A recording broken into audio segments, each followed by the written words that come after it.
Hello students, स्वागत है आपका हमारे यूट्यूब चैनल सिंपलीफाइड मैथ में। तो बच्चों, आज हम कर रहे हैं क्लास 10th की एक्सरसाइज 1.1 रियल नंबर का सम थर्ड सम क्या है?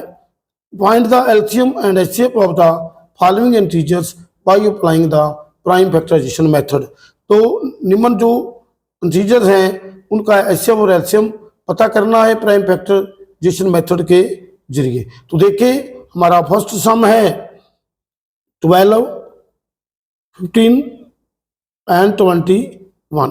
तो सबसे पहले हम इनकी प्राइम फैक्टराइजेशन करेंगे।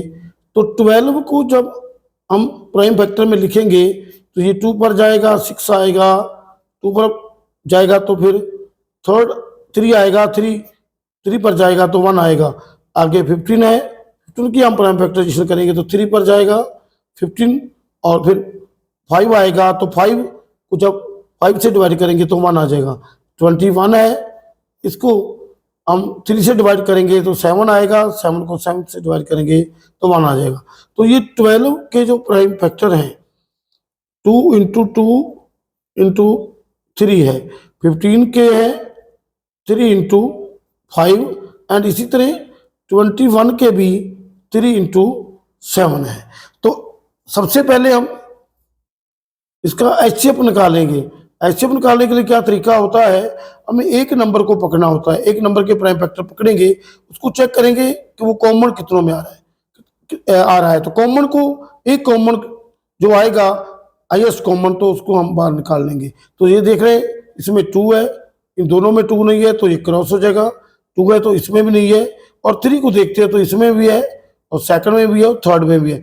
तो दोनों में से एक लिख लेंगे, थर्ड एक 3 जो है हमारा आंसर हो जाएगा एलसीएम। तो इसका एलसीएम निकालने के लिए बच्चों हमने पहले आपको बताया था कि ये सी सूत्र से हमने पिछले सम में सी सूत्र की यूज करके हमने ये इसके एलसीएम निकाले थे। तो वो सिर्फ 2 नंबर में सफल है, क्योंकि ये 3 नंबर है तो इसमें हम प्राइम फैक्टराइजेशन मेथड ही लगाएंगे। तो देखिए ना, जो लिखा है, जो हमें कमांड दिया है प्राइम फैक्टराइजेशन मेथड के जरिए इसके एलसीएम निकालना है, तो बस इसी तरह करेंगे। तो एलसीएम को निकालने के लिए हमने देखना होता है जो ज़्यादा बार आया है उसको लेना होता है। तो 2 देख रहे हैं, इसमें 2 बार आया और किसी में है भी नहीं है, तो 2 इंटू 2 लिख लेंगे। 3 को देखते हो, तीनों में एक बार आया है तो एक बार 3 को लिख लेंगे। 5 और किसी में नहीं है, एज इट इज लिखेंगे। 7 और किसी ने, इसको भी एज इट इज लिखेंगे। और इन सबको जब मल्टीप्लाई करेंगे तो 2 2 का 4, 4 3 का 12, 12 5 का 60, और 60 को जब 7 से मल्टीप्लाई करेंगे तो 420 हमारा आंसर आ जाएगा एलसीएम। तो आगे हम इसका सेकंड पार्ट करते हैं। सेकंड पार्ट की जो हमारे पास नंबर हैं 17, 23 एंड 29। तो हम देख रहे हैं ये तीनों नंबर ही जो है ना, वो तीनों नंबर ही प्राइम फैक्टर है, प्राइम नंबर हैं। तो प्राइम नंबर का जो एचसीएफ होता है ना, वो 1 होता है, ये हमें पता होना चाहिए। वो प्राइम नंबर का जो एचसीएफ है वो ऑलवेज 1 होता है, इसको ध्यान में रखना है। पर हम इसको ऐसे करेंगे, 17 के हम 1 इंटू 17 लिख सकते हैं, 23 को हम 1 इंटू 23 लिख लेंगे, और 29 को 1 इंटू 29 लिख लेंगे। तो इसका एचसीएफ हमारे पास है 1, तीनों में आ रहा है तो इसका 1 जो है एचसीएफ होगा। अब इसका एलसीएम निकालेंगे। तो एलसीएम निकालने के लिए हमें क्या देखना होता है, जो ज़्यादा बार आ रहा है। तो ये 70 जो आया है और किसी में है भी नहीं है तो इसको लिख लेंगे, और 23 भी इसमें है तो इसको मल्टीप्लाई कर देंगे। 29 भी एक बार है तो इसे 29 को भी मल्टीप्लाई कर देंगे। तो इन तीनों को जब हम मल्टीप्लाई करेंगे तो हमारा जो आंसर है 11,339 हो जाएगा। तो देखिए इसका जो एलसीएम है वो 11,339 है। तो अब हम सम करेंगे थर्ड सम का थर्ड पार्ट। तो ये 8, 9 एंड 25। तो इनको हम प्राइम फैक्टर सबसे पहले इनके बनाएंगे। प्राइम फैक्टर 2 पर जाएगा, 2 से डिवाइड करेंगे तो 4 आएगा, 4 को 2 से डिवाइड करेंगे तो 2 आएगा, फिर 2 से डिवाइड करेंगे तो 1 आ जाएगा। 9 को देखते हैं तो 9 3 पर जाएगा, 3 3 का 9 होता है और 3 3 पर जाएगा तो 1 आ जाएगा। अब 25 है तो ये 5 पर जाएगा तो 5 आ जाएगा और 5 फिर आएगा तो 1 आ जाएगा। तो इस तरह हमारे प्राइम फैक्टर हैं, इनको ऐसे लिख लेंगे। 8 के 2 इंटू 2 इंटू 2 लिखेंगे और जो 9 है उसका 3 इंटू 3 लिखेंगे और 25 को 5 इंटू 5 लिख लेंगे। तो आप इसका जो एचसीएफ है वो कैसे निकालेंगे?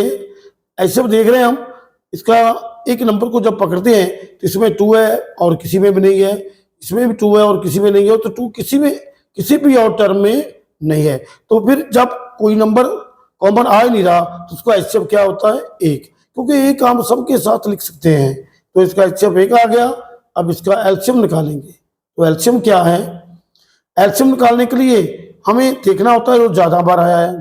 तो देख रहे हैं जो 2 है वो 3 बार इसमें है और किसी में है भी नहीं है, तो ज्यादा बार आया है तो 2 को 3 टाइम हम लिख लेंगे। तो आगे देख रहे हैं 3 भी इसमें आया है और किसी में है भी नहीं है, तो 3 इंटू 3 भी लिख लेंगे और 5 भी ऐसे लिखा जाएगा, 5 इंटू 5।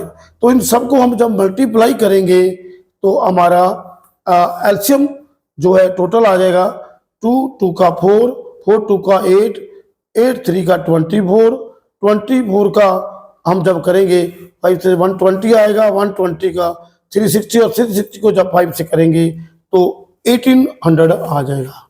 तो 1800 हमारा एलसीएम आ जाएगा। इसको मल्टीप्लाई करने का ढंग है आपका, जैसे भी करें।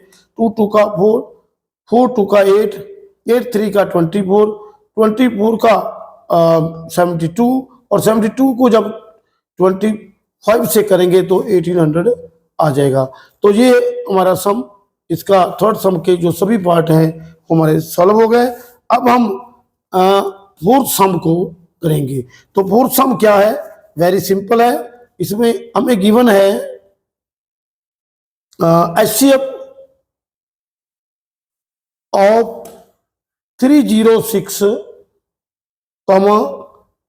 6/7 का जो एचसीएफ है वो 9 दिया हुआ है। तो हमने फाइंड करना है एलसीएम। इन्हीं नंबर का हमने एलसीएम भी फाइंड करना है। ये 2 नंबर है 306, 657। तो बच्चों इसका सीधा सा मतलब है कि हम सी सूत्र को, सी फार्मूले को हम यहाँ यूज कर सकते हैं। तो हमको ऐसे जो नंबर है, तो देखिए जो फर्स्ट नंबर है, फर्स्ट नंबर हमें दिया है वो 306 है। तो सेकंड नंबर जो है वो हमारा 657 है। तो एचसीएफ जो है, एचसीएफ भी हमें दिया हुआ है।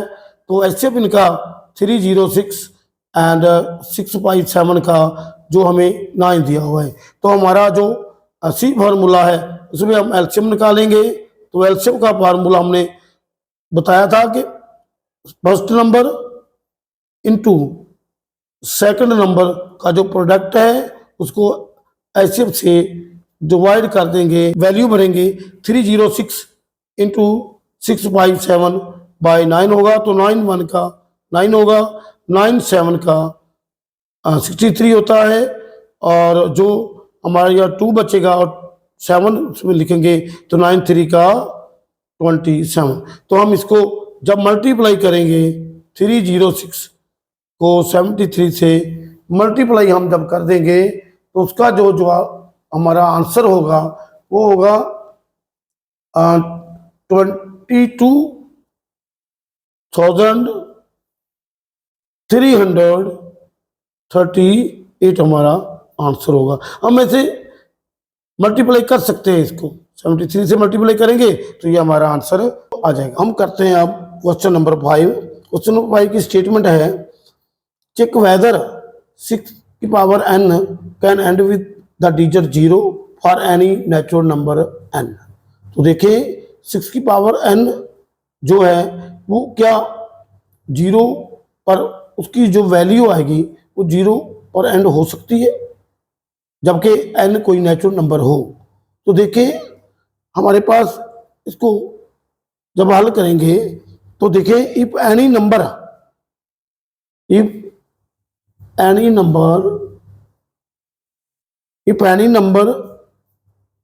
end with 0,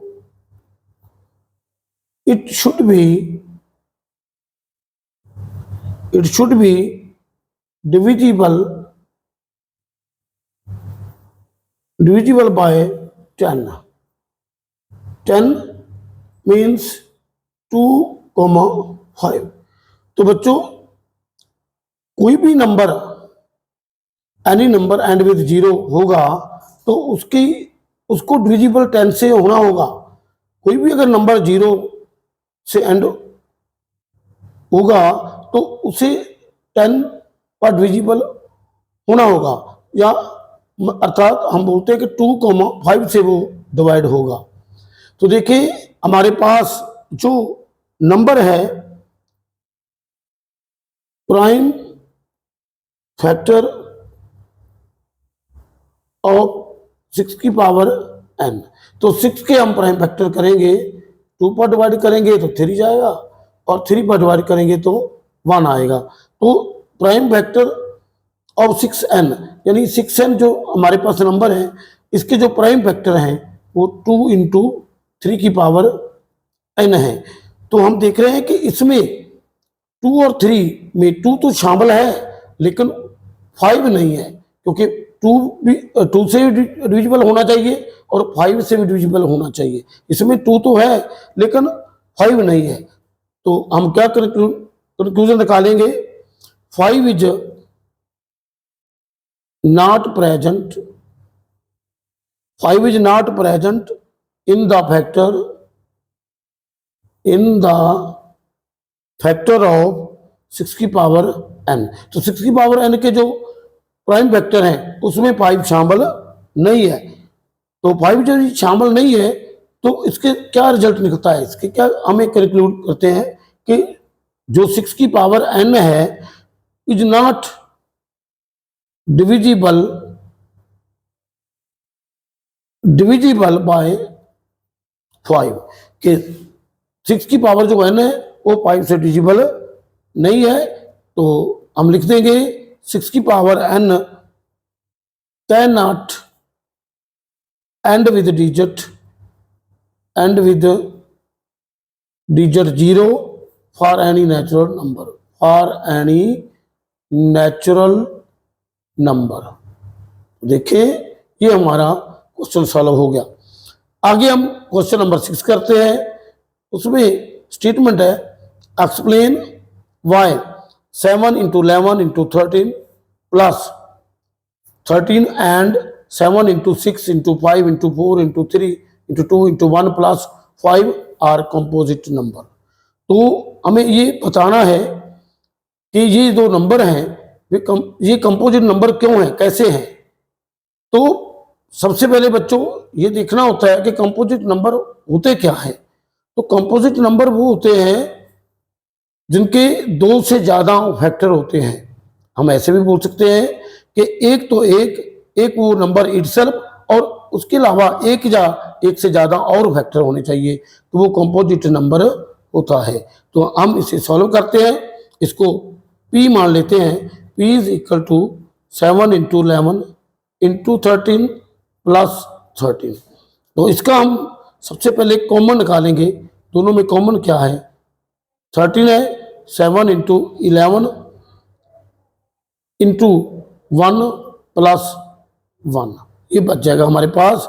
तो 13 को ऐसे ही लिखेंगे और 11 इंटू 7 का 77 होगा प्लस 1, तो 13 इंटू 78 हो जाएगा। तो अब हम 78 के प्राइम फैक्टर कर देंगे। 2 से डिवाइड करेंगे 39 आएगा, 3 से डिवाइड करेंगे तो 13 आएगा, 13 से डिवाइड करेंगे तो 1 आएगा।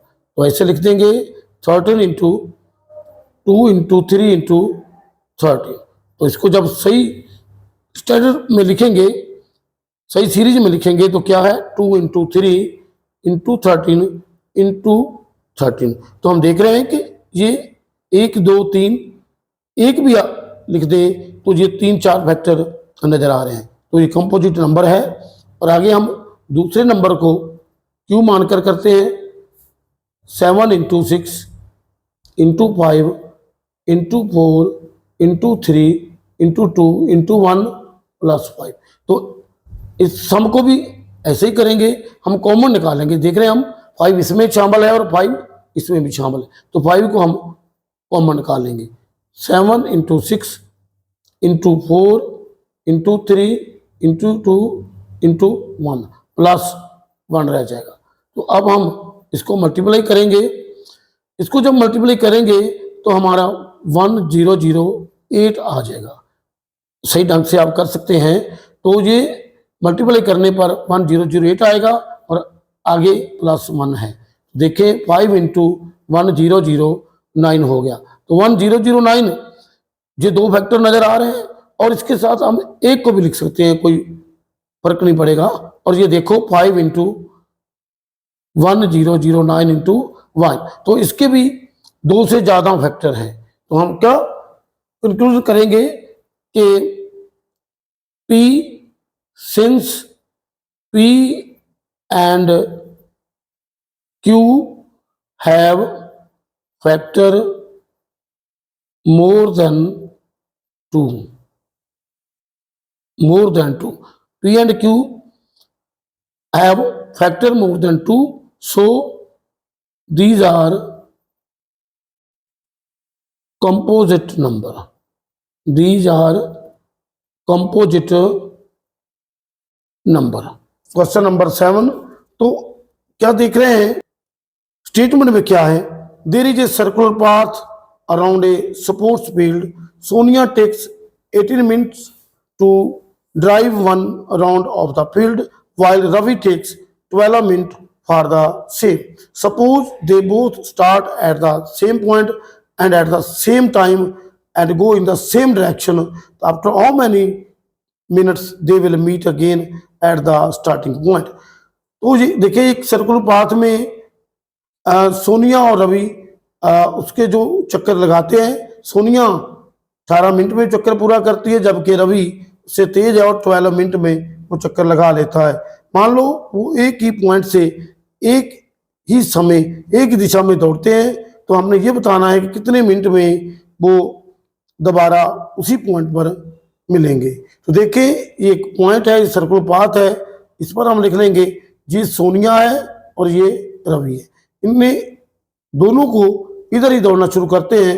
तो जो रवि है वो 12 मिनट में चक्कर पूरा करता है, तो वो तो चक्कर पहले पूरा कर लेगा, लेकिन सोनिया अभी चक्कर पूरा नहीं कर पाएगी। तो इस तरह हम जब इनका समान निकालेंगे कब मिलेंगे, तो दोबारा मिलेंगे एक स्थान पर, तो उसका हमें एलसीएम निकालना पड़ेगा।